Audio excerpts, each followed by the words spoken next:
right, thanks for staying with us on TVC Breakfast.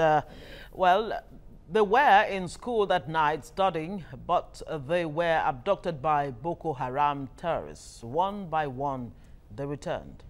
Now, while some of them escaped, others were found at the fringes of the Sambisa forest. The government negotiated the release of some of the girls, but 112 of them are still in captivity. Now, the Bring Back Our Girls movement is demanding the release of the remaining 112 girls. Now, some members of the group organized a torchlight procession on Friday in Lagos ahead of the 4 years anniversary of their abduction on April the 14th. Meanwhile, the federal government has debunked claims by journalist Ahmed Salkida that only 15 of the more than 100 abducted girls are alive. But 4 years after this abduction, what has changed? A similar tragedy played out about 2 months ago in Dapchi, Yobe State, where more than 100 girls were abducted by the terrorists. Now, while they have returned home, the fate of one girl, Leah Sharibu, who refused to renounce her faith, still hangs in the balance. Yes, indeed. Well, we still have Dr. John in the studio with us. Thanks for remaining with us. And joining us on phone is a criminal justice psychologist and child rights activist, Princess Olufemi Kayode. Good morning and thanks for joining us. Yeah, good morning. Yes, let me begin with a quote from Tunde Bakare, one-time vice presidential candidate in Nigeria, who raised the issue or concern that the Nigerian girl has now become a pawn or an instrument of negotiation between the government and terrorists. What kind of impact is this really having on the Nigerian girl? Because it's something that is keeping our girls to know that, I mean, like you don't have value. There's no value in your head. When we can lose over 200 girls, and then we're able to get just a few of them back. Can you hear me well? Yeah, we can hear you. Yeah, go ahead. Clear. Okay, so we can, and then we can only find, after 4 years, we're still missing 112. And that's, it doesn't stop there. There's still a lot of kidnap going on, not just the 100. They are going, in bits and pieces. People are being moved, particularly the gender, the female gender, and more girls. It does not give the Nigerian girl any confidence. It doesn't give them any sense of value, like I said earlier, because one, security of life. Anything can happen to anyone at any time, and you won't be found. All right, Yes. let me stay with you, Princess Kayode. 4 years is a long time. These girls have been under captivity and been with this people for a long time, and there are so much assumptions that they'll be bonding. A lot of them have children, like we see. If these girls are released back home now, as everyone expects, what kind of girls will really come back? What kind of people will there be? They are definitely not the same girls that left. There is no way the experience is going to just drop off them just because they change location. They are already having, what we call this syndrome you have when you are kidnapped. Somehow, some of them would have not really it's much more an attachment to people who you have been able to get used to a particular way of life. That's what you know. You've come to know 365 days times 4 years. It's a long time for somebody to be molded, to be groomed, to be turned around, even if they renounce faith or not, but that is the only lifestyle you see. Some of them may even have joined. So getting them back, when I say join, may have even joined in the cause, or whatever the cause of Boko Haram is. Unconsciously, it's the only life they know. So if we're getting them back, they can never be the same girls. Of course, yes, there is going to be therapy, there's going to be, post-traumatic PTSD treatment and everything, but even at that, the mental state is something that is not something you toy with. So what you're saying is that it's almost a hopeless situation to get them back to the same persons they were before they were abducted. And then there is this Stockholm syndrome where some of the girls actually plead to go back to their captors. How do you even begin to deal with that? that is the reality. One of the realities of what can happen or may have already happened. It is there. It's staring at us in our faces. I mean, like I said, 355 days times 4 years is not just one day. We're talking about days in thousands now. And somebody has been living with the captor, feeding, eating, drinking, living the kind of life they've lived in the jungle where they stay. They have been lovers. They just gotten used to these people. And that's what they know. And some of them have given up. The ones who have not given up, who are still holding on, are the ones that may be easy for us to draw them out of their shell back. But those who have given up and just gone, see, this is the life I know now. I mean, there's no hope. Don't bother yourself, because it's a long time to wait. Yeah. It's a long time to wait. You've been waiting. It's going to happen. No, they will come upon us. Some of us have gone, okay, to be our turn. And then after a while, you don't bother anymore. It's a natural thing. It's not anything any Boko Haram is doing to them. They are there. And they've given up on being rescued. All right. Princess Olufemi Kayode, thank you very much for talking to us on TVC Breakfast. Thank you. Thank you so much. Yes. Now, Dr., let me come to you on this. When the 21 and the 82 girls were helped to really, negotiation went on with the Red Cross, and the Swiss government helped to, release those two girls, or the two batches of girls. There were lots of hopes that in a very short while there was going to be the release of the rest, but it's taking some very long period of time now, comparatively. The reality is that either the government comes out to tell you or not, is that we cannot get all of them back. And I am only being careful with word. I will have come out straight to tell you the percentage of the number of girls that we may likely be able to get back. Well, remember former President Olusegun Obasanjo, when he first said it is not possible to get all everyone went... It is not. But again, it's a tragedy of a nation. I do not want to trace it from... Okay, I'm going to start from the issue of value. That they are kidnapping girls shows that, at least to a certain extent, an average Nigerian girl is thinking that perhaps I do not have value because I cannot be secure. But it's not limited to the girls. What they've been able to do is to kidnap our girls into captivity and lure our boys into criminality. When you look at this together, you discover that the fate of an average Nigerian is in the hand of God. Again, we are running back, and it's a failure of government. And when I'm talking about government, it's not just about a government that is ruling now. Consecutively, we have not taken the issue of poverty eradication seriously.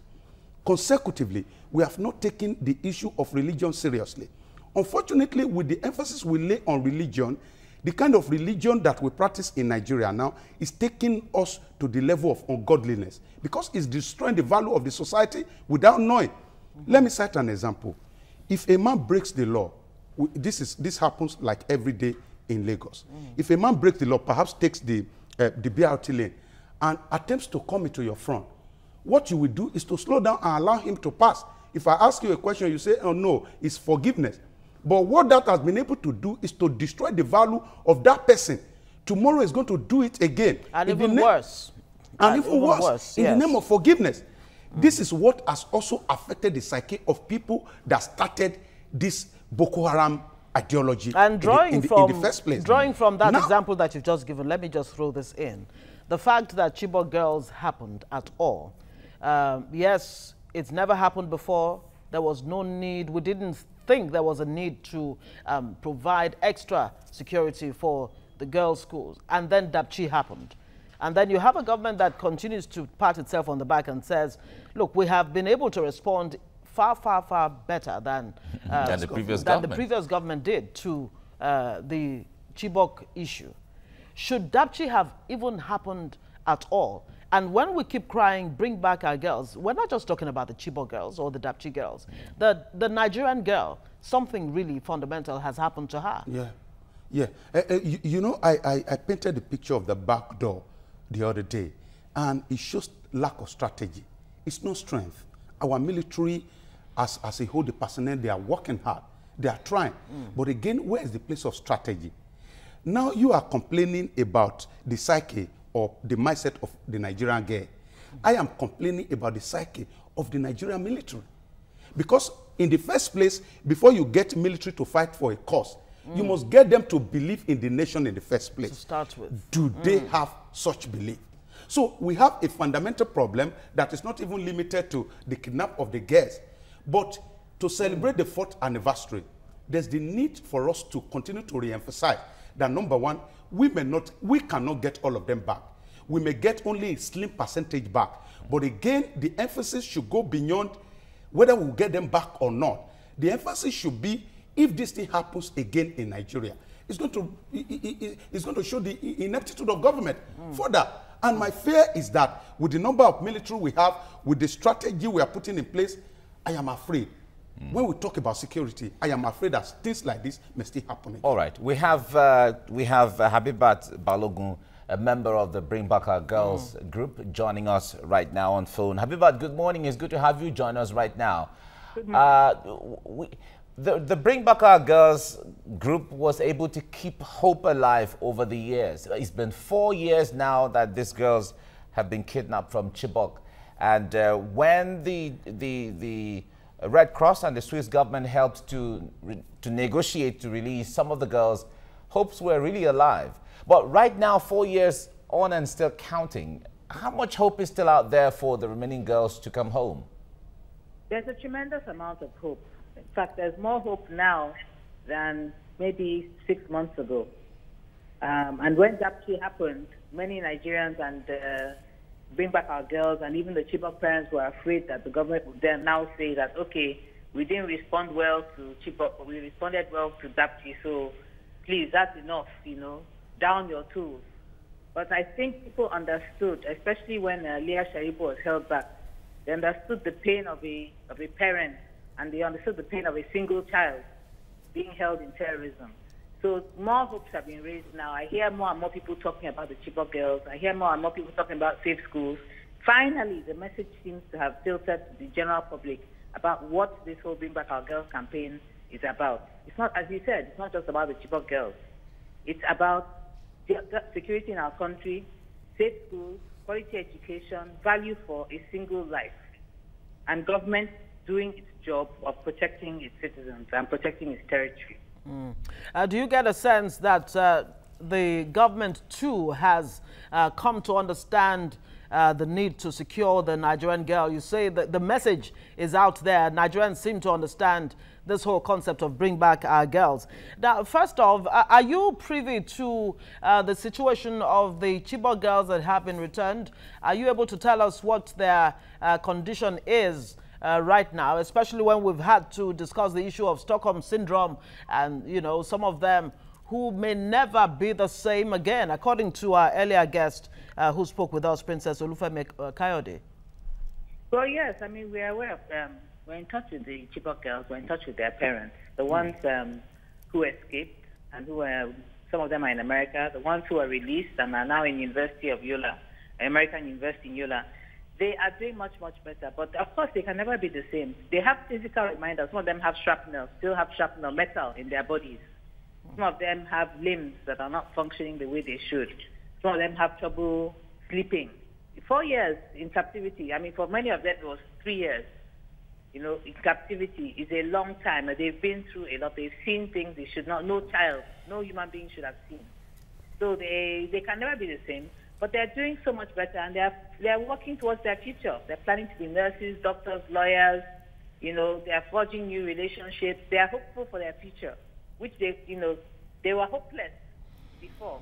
And they told us that they were aware that Bring Back Our Girls was demanding their release, and that gave them the hope to hold on. And that's the light we're holding out for the remaining Chibok girls, Leah Sharibu, the Dapchi girl, and anybody else in captivity, that there are some Nigerians who will not give up on you. We won't allow the government to say, we've done enough, leave the rest. No, we want every single one of our citizens who is in captivity to be accounted for. If you say that they are dead, let us know where they are buried. Let their families find comfort and closure. We want everyone accounted for. All right, let me stay with you a little, Habibat. Now, when this issue happened, Bring Back Our Girls campaign was able to keep the heat and the pressure on the government, and also keeping the message where it went viral across the world. But right now, it seems this team has simmered a little bit. What do you say about that? I don't think it has simmered. I mean, you know, in news media, I don't have to tell you your own job. Nothing stays hot in the media for more than a week. So we were not expecting it to remain hot on the news for a very, very long time. But since the movement started in 2014, we have had daily sit-outs in Abuja until just 2 days ago when the police have disrupted our sit-outs in Abuja.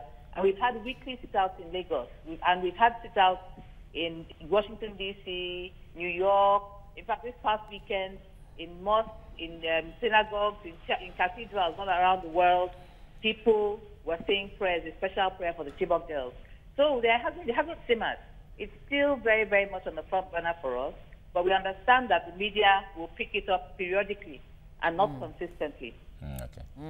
Of course, President Buhari in London has promised that he will do everything to address all security threats before the 2019 election. And he has said that, you know, everything has been done, though quietly, to bring back the Chibok girls and, of course, Leah Sharibu. How confident are you that government really is doing what it needs to do? Because some people have described government's action or, you know, saying that it's more or less epileptic.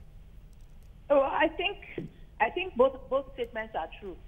I think government is doing everything it can, and I think government's reaction is epileptic. I mean, look at the evidence on the ground. There doesn't seem to be any consistency or sustained of action. And the one demand we've always made, the Bring Back Our Girls campaign has made of government, is to maintain communications with the families of those captives. And up until today, that is not happening. Leah Sharibu's parents, nobody's talking to her. Nobody's talking to her father. Nobody's talking to her mother. The remaining Dapchi girls, the 112 missing Dapchi girls, no government official is talking to them. The missing persons register, the people in the IDP camps who have been separated from their family, the ones who, when they discover mass burial, mass graves, nobody is talking to the families. I mean, so yes, it is epileptic. But at the same time, I believe the government is committed, because just as this was an election issue for Jonathan, this is going to be an election issue, or it is an election issue for this government. Because Nigerians now understand that if the government cannot secure those Chibok girls, it is unlikely the government can secure us. It's unlikely that they can secure the people in Taraba, in Zamfara, in Benue, in Abia, all the places around the country that are suffering from different forms of violent extremism and criminality. You know, so I think yes, I think they are very, very serious. It's symbolic. It's very symbolic. Nigerians are watching. In fact, the world is watching. Okay. Is BBOG doing anything? Because in the wake of the Dapchi abductions, you heard parents say, that's it, I'm not sending my girl child to school anymore. Are you going beyond reminding government to bring back the girls, to actually speaking with the parents and going to those areas in the Northeast especially, to try to convince them that they should still send their girl child to school? Otherwise, the Boko Haram, who do not want education for anyone, whether it's a boy child or the girl child, would have succeeded if they don't go to school. You know, since 2013, UNICEF reported since 2013, nearly 3,000 teachers have been killed in the Northeast, and 1,400 schools have been destroyed in the Northeast. The parents, I think the Nigerian government, Bring Back Our Girls campaign, and other NGOs have won the battle of parents understanding the value of education for the girl child. They understand the value, but they are not stupid. If I was living in the Northeast, I would not send my child to school. To do what? To go and get kidnapped? We had a parent from Dapchi who said, if the school is next door to my house, I still will not send my daughter to school. To go there and let somebody just carry her away for suffering. So the issue now is not girl child education. The issue is security and safe schools. That is the government, that is the campaign that government has to wage. They have to show us that our schools are safe. When they show the parents that schools are safe, the parents have now understood that with an education, their children can have a bright future. I think we've largely won that battle of the understanding, the ignorance that led to them holding the girl child back. Now it's a question of enabling environment on the ground. It's a question of poverty. Can I afford for all my children to leave me alone and go to school? Do I still have to choose between which of my children are going to school? So government's job now is to provide safe schools. All right, Habiba Balogun, thank you so much for joining us and talking to us on TVC Breakfast. Thank you. Thank you. All right. Okay. Now, Dr. let me come to you on this as we gradually wind down the discussion. Now, one of the journalists that has been helping to negotiate with Boko Haram, between Boko Haram and government, Ahmed Salkida, has said that out of the 112 girls, only about 15 is left, even though the government has denied that. But the point is, how much of trust and confidence do we have in such kind of intel or such kind of a statement by someone who is seen to be within, who has information? Yeah, I think at this point in time, people would rather believe people like Sakida. They prefer to believe him to the Nigerian government, and it's understandable. The guest just spoke about the engagement of the people. How much do you engage these people, or you just leave them in the limbo and you think you are working? More than what you are doing, there's the need for you to continue to engage the people, the parents, the community, to encourage the people that are involved. Now you are asking the Bring Back Our Guest campaigners whether they are actually encouraging people to go to school. But I ask myself, is it our responsibility? Where is NOAA, National Orientation Agency? This is the responsibility, clear responsibility of NOAA. And once NOAA fails, the government is failing without knowing, because there's the need for you to continue to engage the people. So as sad as the number sounds, as a person, I would prefer to believe him, to believe in the Nigerian government, because he was very categorical. And over time, if you have studied the way he has been talking, he has always been nailing it, has been hitting it in the head.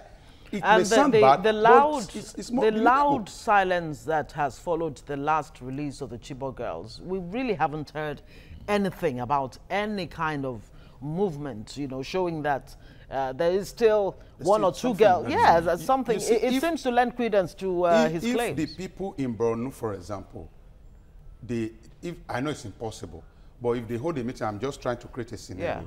If all the people in Borno, one state of the 36 states of the Federation, hold a meeting and say, oh, we are not going to vote for APC unless we get our guests back. Mike, within 6 months, you will see that a number of them will come back. It shows that, to a certain extent, government after government has interest in the next election than any other thing. And the only way to hold them responsible at every point in time, you will notice that since the president has been thinking of recontesting, things are gradually taking shape. You understand? And I said it on air that very soon now you will see that the president will be firing people because election is at stake. So until we get to that point, as a people, of having a collective agenda, either the government is setting one or not, it will be immaterial. And we place it before government and say, this is it. I am not an APC member, I'm not a PDP member, it doesn't matter where I belong, but we need to rescue Nigeria. Once we begin to think like that, you see a responsive government. So the government is very silent because maybe at the end of the day, he knows that people will play partisan politics and they will still support them for. So it's like holding government accountable. We remember in 2015, a chunk of part of the campaign was if PDP or Jonathan cannot bring back the girls, no votes from us and all of that. We had comments like that from different people. That is protest votes. That is why at every point in time, I am tempted at every point in time to when the president comes out and blames the last government, I'm tempted sometimes to support them. It doesn't matter how long they blame them, because the politics they played within the period they kidnapped this girl was enough time for any responsive government to have done something. I am being honest with you. So the last government, we held them responsible because of their failure. It was not because of the unrealistic promises of APC. It was because of the realistic failure of PDP. That's why we voted them out. All right. Let's just leave it there. Well, we have to leave it here now. Thank you. Dr. John is a communications and leadership strategist. Thank you very much for joining us. And we had Princess Olufemi Kayode earlier, criminal justice a psychologist and child rights activist, and of course Habiba Balogun of the Bring Back Our Girls. Thank you so much for joining us on the show. We continue to keep hope alive that the girls will come back, or at least we get closure so that we really truly can move on.